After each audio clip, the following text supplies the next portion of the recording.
Hi kids! It's me, your teacher Ian.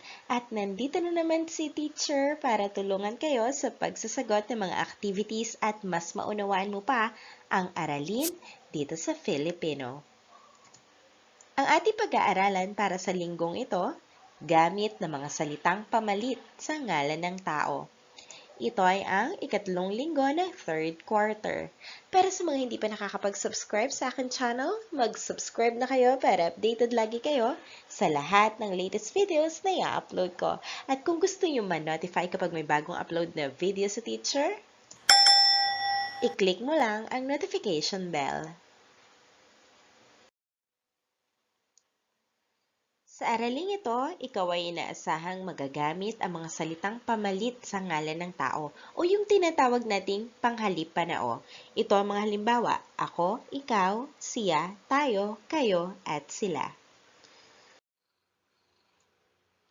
Basahin natin ang usapan ng dalawang bata. Ikaw ba ay maraming kaibigan sa ating paaralan? Dito sa unang sinabi ng batang babae, ginamit niya yung panghalip panao na ikaw. Ang ikaw, kung mapapansin ninyo, ilan ang kausap ng batang babae? Isa lang, hindi ba? Ang ikaw ay ginagamit kapag isang tao lamang ang tinutukoy. Nakausap pa. Kausap hindi mismo nagsasalita. Yung kausap. Pinapalitan nito ang ngalan ng tao, isang taong kausap. Oo naman, tanungin mo sila para mapatunayan mo. Dito, sa sumunod natin, ginamit naman ang, nasa na ito? Sila. Yan. Ang tinutukoy doon sa sila ay marami. Maraming tao na wala dito sa magkausap. Di ba sila lang magkausap? Yung batang babae at yung batang lalaki. Yung tinutukoy na sila ay wala dito sa dalawang bata. Kundi ang tinutukoy ay yung mga taong nasa paaralan, mga kaibigan na sinasabi ng lalaki. Ito ay dalawa o higit pa. Kapag ginagamit ang sila, tumutukoy sa dalawa o higit pang tao na hindi kausap at hindi ang taong nagsasalita. No, hindi kasali ang taong nagsasalita, hindi rin kasali ang taong kausap. Ang salitang ikaw at ako ay mga halimbawa ng panghalip. Ang panghalip ay salitang panghalili o pamalit sa ngalan ng tao. Kapag pamalit sa ngalan ng tao, ang tawag dito, panghalip panao. Ito nga yung halimbawa, yung ikaw at saka yung ako. Para mas maintindihan nyo, may mga halimbawa tayo kung saan ginamit yung mga panghalip panao. Ang pangalan ko ay Rina. Ako ay masayahing bata. Dito sa una nating pangungusap, ang nagsasalita ay si Rina. Taong nagsasalita. Pinalitan nito ng panghalip panao na ako. Ginagamit ang ako kapag papalitan ang ngalan ng isa. Isang tao na siyang nagsasalita. Doon sa pangungusap natin, si Rina ang nagsasalita at iisa lang si Rina, kaya ang ginamit na panghalip panao ay ako. Ang sumunod, tinanong ni Myra si Jojo. Siyempre kapag nagtatanong ka, di ba, sa tao, kaharap mo, tama? Kaya si Jojo ay kaharap ni Myra nang tinanong niya ito. Si Jojo ay iisa lamang. Kapag ang tao ay kaharap mo, kausap, isang tao na kausap, pinapalitan ito ng panghalip panao na ikaw. Tandaan, isa na kausap. Isa lang. Ikaw ba ay marunong nang bumasa? Sumunod na halimbawa, si Liza ay mahusay sumayaw. Dito sa ating pangungusap, ang tinutukoy na tao ay si Liza. Si Liza ay hindi ang siyang nagsasalita.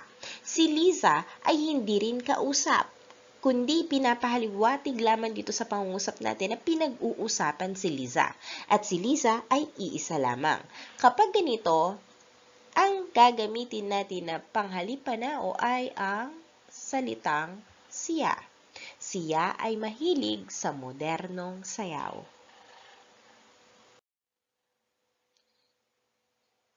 Ang sumunod na halimbawa, ang aking mga kapitbahay ay masayang nagdiwang ng Pasko.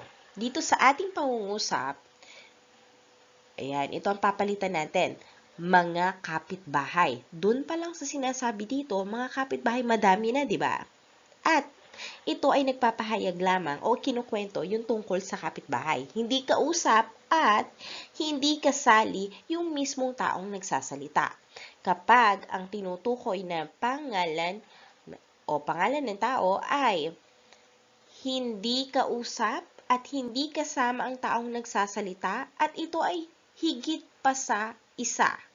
Ibig sabihin, dalawa o mas marami, ang gagamitin na panghalipanao ay sila.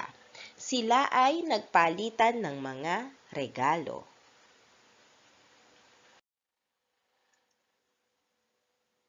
Ang sumunod. Ikaw at ako ang mag-aalaga ng ating bunso habang wala si nanay. Dito sa ating pangungusap, ang papalitan dito ay yung ikaw at ako. Ilan? Dalawa, di ba ang tinutukoy? Sino ang tinutukoy dito? Yung mismong taong nagsasalita, ako, at ikaw na siyang kausap. Kapag daw, ang tinutukoy ay yung taong nagsasalita at kausap, dalawa o higit pa, kasama yung tao ha, taong nagsasalita. Dito, dalawa lang, okay lang yon kasi dalawa o higit pa.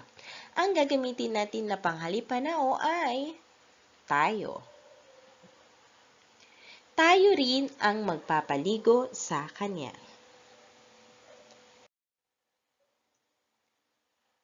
At para sa ating huling halimbawa, Hana, nakita mo ba si Ben at Arthur?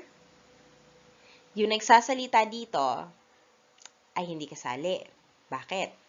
Si Hana nakausap, si Ben at si Arthur na hindi kaharap. Okay lang yon.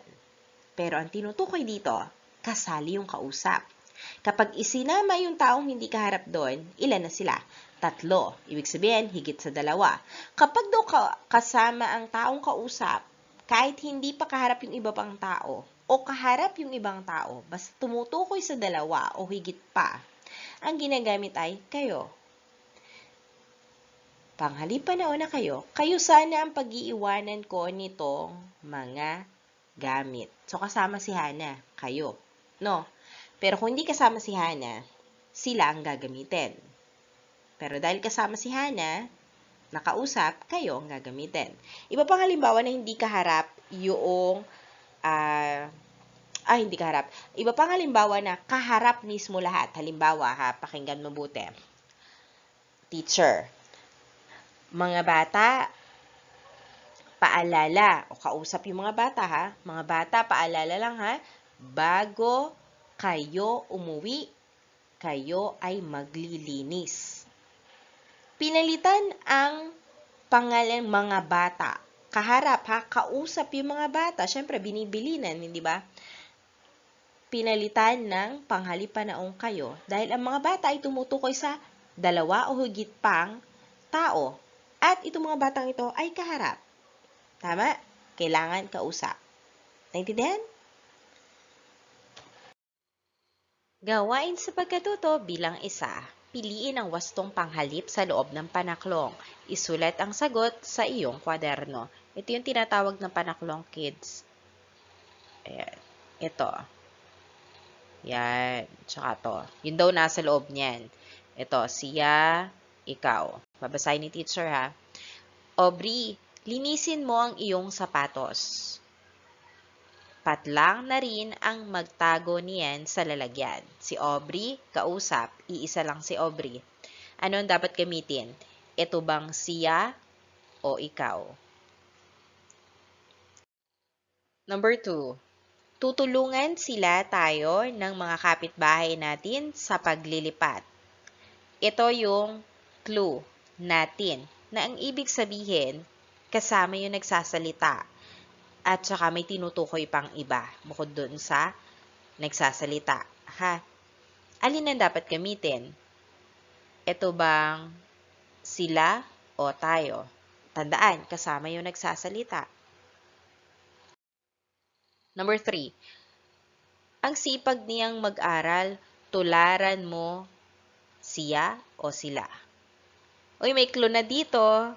Doon pa lang sa unang pangungusap, makikita mo na ang tinutukoy dito pa lang.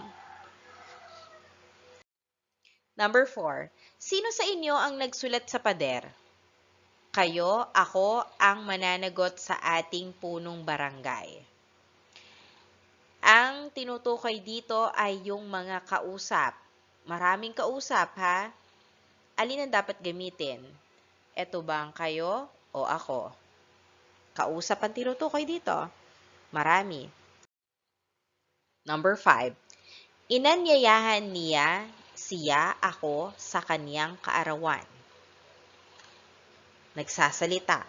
Ha? Yung nagsasalita ang tinutukoy. Ito ba ang gagamitin natin? Siya o ako? Gawain sa pagkatuto bilang 2. Isulat ang wastong panghalip. Isulat ang sagot sa iyong kwaderno. Dito, wala nang pagpipilian. Ikaw na mismo ang iisip ko ano ba ang tamang panghalip na gagamitin dito sa ating pangungusap. Number 1. Upang huwag mahawa sa sakit na lumalaganap ngayon, dapat patlang sumunod sa tagubilin ng mga nurse at doktor. Sino-sino ba ang dapat sumunod?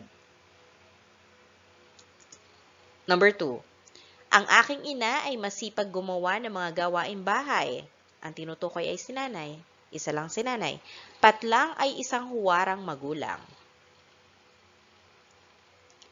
Number 3. Patlang na lamang ang maglinis ng bahay at ako naman ang maghuhugas ng mga plato. Dito, ang tinutukoy yung kausap. Okay? Isa lang. Gawain sa pagkatuto bilang 3.